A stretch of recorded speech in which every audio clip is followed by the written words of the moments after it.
Hi everyone, I'm your host Abigail Johnson, and welcome to another episode of Passion.Pursuit.Purpose, where passion, pursuits, and purposes collide. I am so excited about this mid-series special, Passionately in Love, where we're going to speak to persons in godly relationships. They will share about their journey together so far, how their passions align them with God's will, and the conscious decision to love and be committed to each other. Our guests for today are currently engaged to be married. They are Prophet JaQuan Gamble and Prophetess Shambrae Robb. Hi, guys. How are you? I'm so glad you could make it. It's really a blessing. Just so you guys, how are you? We're well. We're good. Glad to be here. Yeah, having a great time. I'm definitely glad to have you. So, for those who don't know, could you introduce yourself to the viewers? Sure. My name is JaQuan Gamble. What introduction? What should I say? I'm JaQuan Gamble. I'm engaged to Shambrae Robb. We are people who are in ministry. We do a lot of different things, business, you name it, we probably do it. We love each other. I love her, she loves me. My name is Shambrae. Robb, that's my last name. For now, hallelujah. So I'm engaged to him. And I am in love with him. Amen.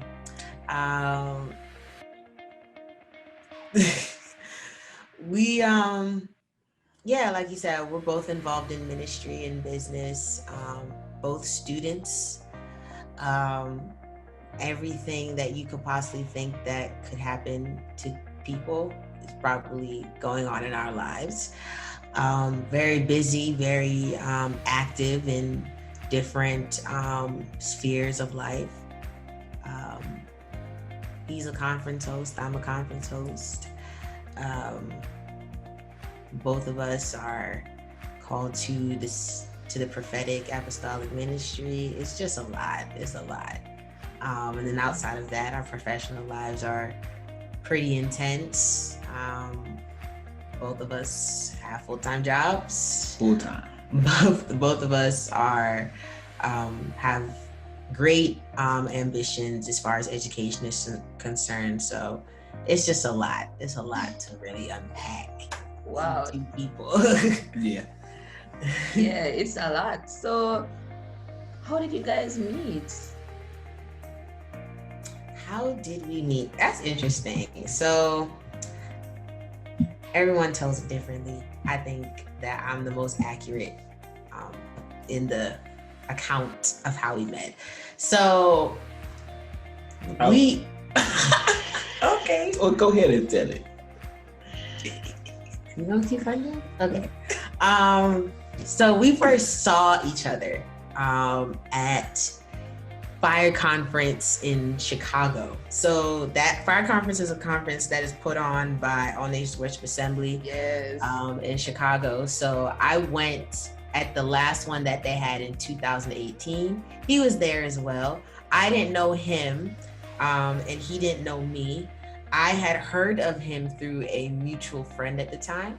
And I didn't say anything to him. He didn't say anything to me. I just remember I think it was like at the last service or one of the evening services of Fire Conference, someone pointed him out to me and I saw him. He looked very angry, so I didn't really engage. But that's the first time I actually saw him in person. And I don't think you saw me, right? I didn't see you. He didn't see me, but I saw him, and that was for me, that was the first time that I actually was made aware of his existence. Then after that, I think we became friends on Facebook. We were friends on Facebook in 2017. Oh, yeah. I didn't know. I wasn't there. Oh yeah. It was around our birthday. That's when we became friends? Yeah, we were like friends on Facebook already. I think because I had heard of you. Did the Facebook thing happen before or after FireCon? Before. Oh, okay. So then, wow. Yeah, we were friends on Facebook. I don't know how. But did I comment on your status? That wasn't until 2018. Okay, so I'm right then. You right. Okay. So we were friends on Facebook before that, but I didn't realize because I have a lot of friends on Facebook, and so she's does he. famous.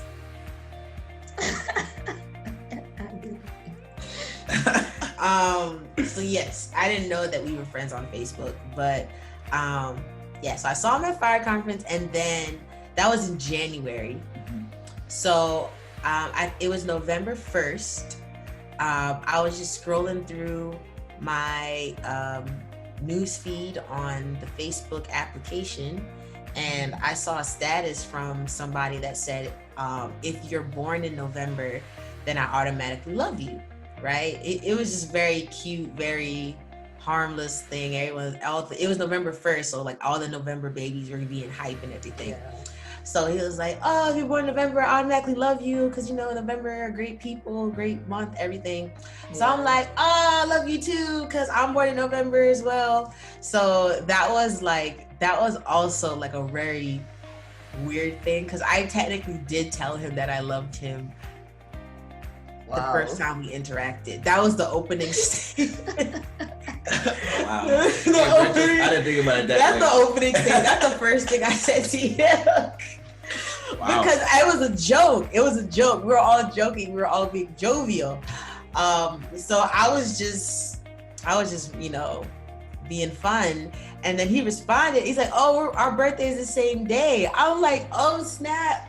We're birthday twins. So that's how we became friends. Yes. That's how we became friends. We were, we found out that we were both born on the same day, November 17th. He's a year older than me, but we're born on the same exact day. Mm-hmm. So that's fun. So we were always birthday twins, you know? Yeah. And that's how we really started our friendship. And we were friends, platonic friends. Platonic. All the way until last year, around our birthday. So we were just always friends. Yeah, that's true. You want to add anything? I know I kind of just played. I mean, you said it all. I told you, I'm the most accurate. Yeah, I didn't see her. We were friends on Facebook. Yeah, because Fire Conference, that's a whole nother story for another day, okay? But what I will say, after we, initially interacted on Facebook, I stalked her in a sense to try to figure out who she was. Okay. You know, it was, you know, I shouldn't say it that way, but it is what it is. I wanted to see who she was, like what her personality was. To kind of discern who she was as a person. Yeah. She's pretty cool, I guess, you know. Yes. But she was great. And I think that after that, we had started interacting on social media more, and then try to figure out who each other was, and then another story happened. So we'll get to that in a second. Woo. There's more. It gets intense. So yeah. Okay, well, I appreciate that you made mention that you guys started out as friends, because I've realized that is a good trend in successful relationships, and just transitioning from being platonic into intentional courtship is to be friends at first, and see each other just in casual, jovial, playful mode, rather than just fully going into this whole intimate thing on first meet. So I can appreciate, and I do agree that I just love the whole flow of it. You guys started out as friends, as in no one can come to me, for example, and just like, oh yeah, I want to marry you, like, or be in a relationship. I just take it back a couple dials, and then the fact that you're gonna say, if I present, can we be friends to you? Some people have this comment of, oh, don't throw me in the friend zone. And to me, I'm just like, okay, I don't understand what's happening, but I can really appreciate you guys. We're just interested in being friends. So how was that transition like in moving forward into a relationship from friendship? So you with it. Are we gonna go here? Yeah. Okay. There's no way to talk about it. It wouldn't make sense if we didn't give you all the context, right? Oh, geez. So when me and Shambrae had started initially connecting and developing conversation, and it was really good conversation. Like it was genuine conversation. And at some point in the conversation, it came up that I had a girlfriend at the time, right? I didn't, and the thing is, as a man, you just sometimes don't think, that having female friends is a bad thing. But the context was, I had intentions on marrying this girl that I was with. All right. Ooh. So, yeah, I wasn't. Don't judge me, please. So I had intention because I was asking her at some point about honeymoons in Jamaica and all of that because she's from Jamaica. But my family's from Jamaica. It sounds terrible, and so.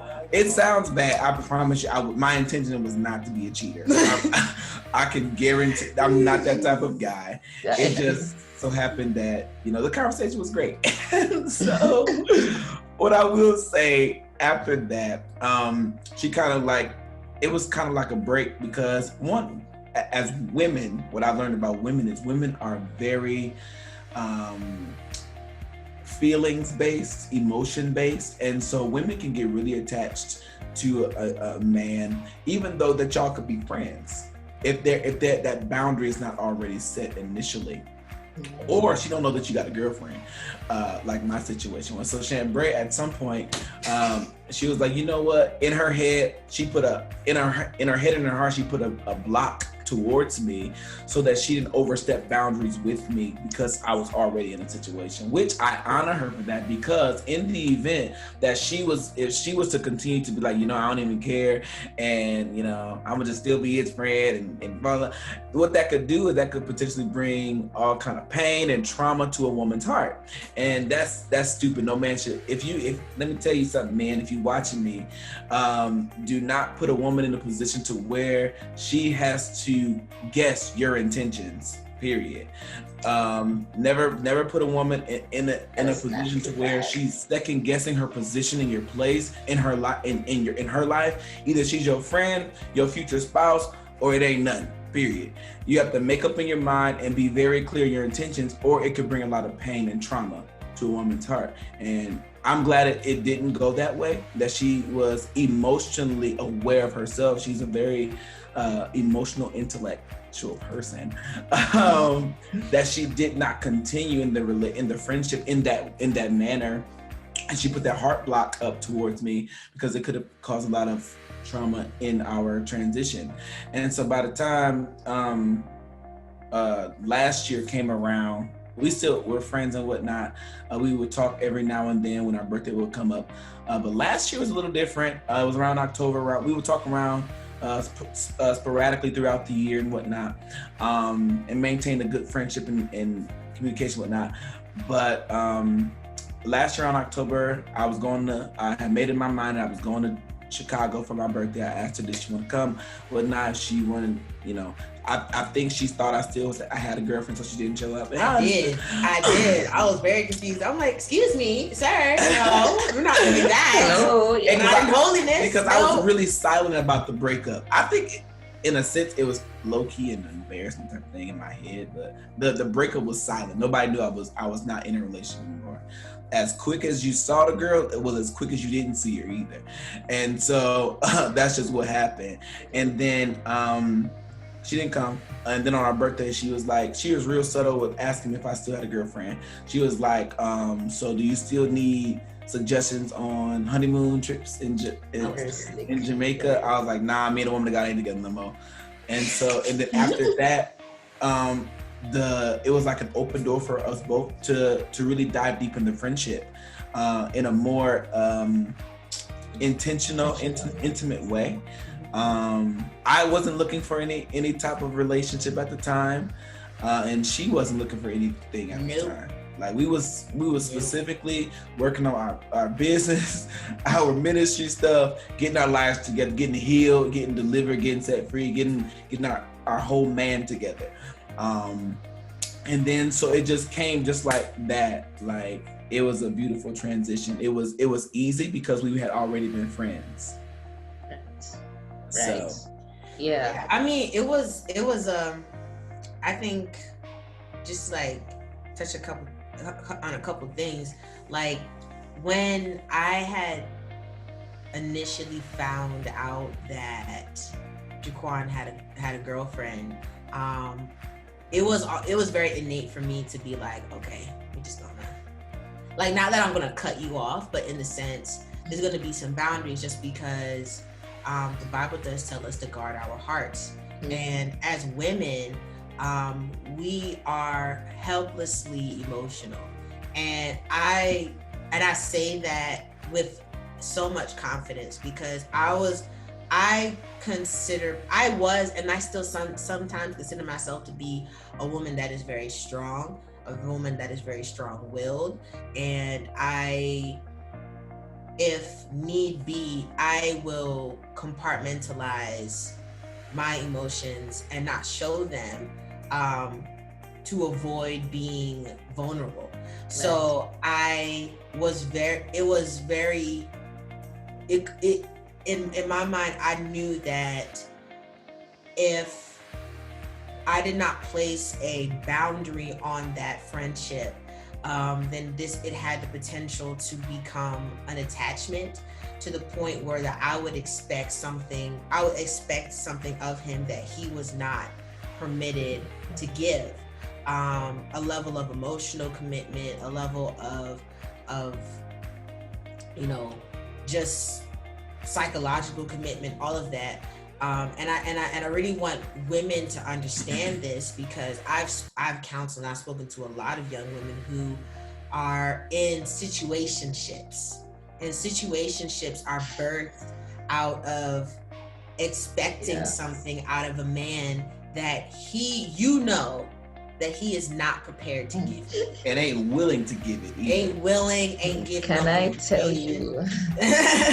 Like, so you're there and you become emotionally available, physically available, psychologically available, sometimes even financially available to a man who is not willing and has not decided to be that to you, or to reciprocate any of that. And so I had to, once he told me that he was in a relationship, not saying that I had come into the friendship with the intention to make it something more, but now that you've given me this information, I have to adjust myself accordingly. Okay, you have a girlfriend. So now we're just going to put this out here from now, that we're going to be friends, and it's not going to be anything more than we just have conversations. I'm not expecting anything out of you. You're not expecting anything out of me.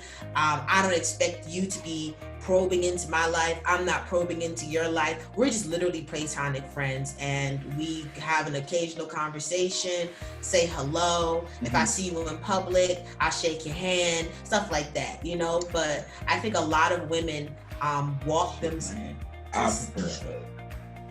Well, now, but moving on. But I think a lot of women, we walk ourselves into heartbreak because we want something out of this man that he is not even given any indication that he wants to give. And like JaQuan said, there are men who would like women to be that emotion, to be emotionally available, to be physically available, but not want to give that level of commitment. And so you awake emotions in a woman that you are not prepared to handle, or not prepared to facilitate, and that turns into heartbreak, it turns into situationships, it turns into manipulation, trauma. Yeah, trauma. All because you essentially fall in love with potential, because you think that at some point it's going to end up in being a relationship, end up being a marriage, something like that, and you fall in love with the idea of what it could be,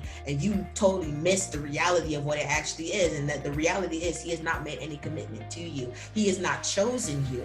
And I think that once a man has chosen a woman, he puts all of his other relationships and female interactions perspective. So I don't just the way that me being with my fiance, he doesn't expect me to be texting other guy friends 24/7 asking, oh, how was your day? Do you need anything? That's awful.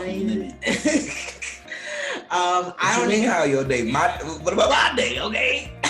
I don't expect him to be having those conversations with other women as well. And even though, it's, oh, that's harmless. No, it is not harm. It may be harmless to you, but to the other person that you're interacting with, that may be a foothold or a door that may be open to them. Like, oh, you asking how my day was? So he must care about me. If he cares about me, then maybe he likes me. If he likes me, maybe he wants to marry me. Oh, okay. So let me just inject myself into this relationship and cause all types of drama, and I don't know, I just went on a whole tangent, but I hope this is helping somebody. But a lot of times when you see with the quote unquote homewreckers and women or men that are super committed to claiming someone else's spouse or claiming someone else's significant other, 100.5% of the time, it is because somebody opened the door for that person to feel as though that they have claim to that individual. And so if you are in a relationship and you are constantly having to find yourself questioning other women, questioning other men, and who's this, always looking at you, always want to be up in your face, is because they are being entertained. So yeah, I don't know why we just went there, but amen. You went somewhere. You Wow, I felt that in my spleen area. Oh my God. Really? So we can both agree that being intentional, stating intentions, being straight up from the jump is really a safe way to go. It's guarding both hearts. Absolutely. Being able just to understand that this person is in a relationship, because there are a lot of stories that I can tell you of where men are being conversationally engaged with another person, and then it would just come up, or the conversation just sparks up. And so it shows me that one does not always should aim for honesty, but also transparency.